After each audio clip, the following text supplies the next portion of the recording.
Welcome to Beverages with Brad. Hey. I'm Brad Pierce, and this is the IRS. Hey, welcome. You look like the host, and I look like some kid trying to be in a boy band or something. How long have you been doing stand-up? 27 years. Holy Toledo. So you've been doing comedy for 27 years, but you still can't grow a beard. No. I remember being a kid, like 10, 11 years old, sneaking over to my buddy's house, and we would stay up watching TV. And we watched Saturday Night Live. At that point, kids, NBC was the only channel. There were three, NBC, CBS, and ABC. Boom. Unless you went to UHF and you got 56 and 28, and yeah. I was amazed at like characters and we would just goof around and do the commercials on a cassette recorder. And then fast forward, I worked for Almax. You remember Almax? I do, my brother worked there. And when they would close, the front-end manager would always make a specific announcement. And I used to do impressions of all the front-end managers of my store. And then occasionally I would do the announcement as like a famous person, like I would do Sylvester Stallone. Hey, attention Almax shoppers. Stories I can't even do it. I haven't done it in so long. And all the older kids who were 21, 22 used to tell me, they're like, you should try comedy. And they said, listen, they run a contest every summer. And it's $50 for the worst act and $50 for the best. So I'm like, all right, that's a 50-50 shot of making some money. I called, I got on the list, I went up, I had no original material whatsoever. All I did was impressions. My opening thing was I would get up on stage, but I would fall onto the stage. I fell on the stage and I go, I fell onto the stage, and that's the funniest thing. And back then, people knew the reference. They knew the reference. You have no idea what I'm talking about. And I came in second place. He said, impressions are always going to please an audience, but if you really are serious about wanting to do stand-up, you have to write your own material. Like you do now, you make bits out of the characters. You have to doing random things that you create.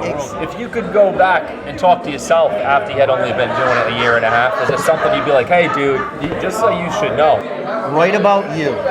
I don't watch comedy. You watch a comedy special, 6 months, 8 months, a year down the line, you wake up from a dream and you're like, oh my God, I got this awesome idea for a joke. And you write the joke, and then someone goes, oh, well, Bill Burr did that in his album or in his special. The worst. It's the worst. Now, sometimes it happens where you didn't see their special. It's just, let's face it, there's only so many topics. There's only so many material. But if you write about you, it's personal. Don't give up. And don't compare yourself to the people around you. You're not in a competition with other people. There's plenty of work out there. Compete against yourself. It's like anything else. Be better than you were the last time you were on stage. And the other thing is, don't give up. Persistence is everything. It's easy. We get jealous about other guys or female comics that we're working with.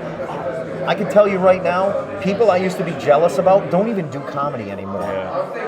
The stick-to-itiveness. The 2 points you just made are both emphatically made in the movie Creed. It all goes full circle. I did 3 years in Rhode Island, and then I started getting into Boston. Guys that started in Boston at that time, Bobby Kelly, Bill Burr, Dane Cook. Am I jealous that those guys? Yeah, sometimes it does. I mean, not in a malicious way. I'm so happy that Bill Burr is like the comics comic. He's a he's an awesome guy. Dane Cook would be as outrageous as he is at Madison Square Garden. He would do that in front of 7 people at the Comedy Connection on a Wednesday night. Awesome. A lot of comics shit on him. I don't. I think Dane is great. I like him. For that very reason. I'm happy for those guys. But yeah, does it suck sometimes when I'm sitting there watching Dane Cook making out with Jessica Simpson and Jessica Alba in movies? In the comedy world. I could give a good shit about that. I want the girls. That's gotta be. Don't compete with other people. Yeah, that's compete with yourself. Best and worst memory of performing stand-up. Doing the Station Memorial Fund comedy show with local guys, and that was amazing. Because you're making people laugh who have been through hell. There's a place in Cumberland called Mickey's. Adam and Eve strip comedy night. They would have the comic come up, do 10 minutes of material, introduce the female stripper. She'd come up, take her clothes off.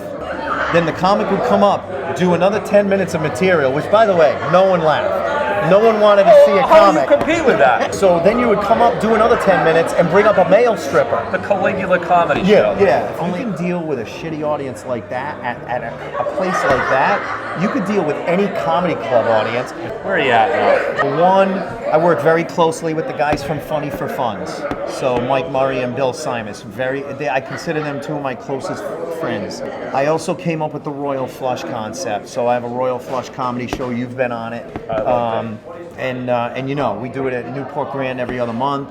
It's a great lineup. It's a great show. Well, hey, feel listen, like a huge success I'm story. being inducted into the Rhode Island Comedy Hall of Fame at a bowling alley.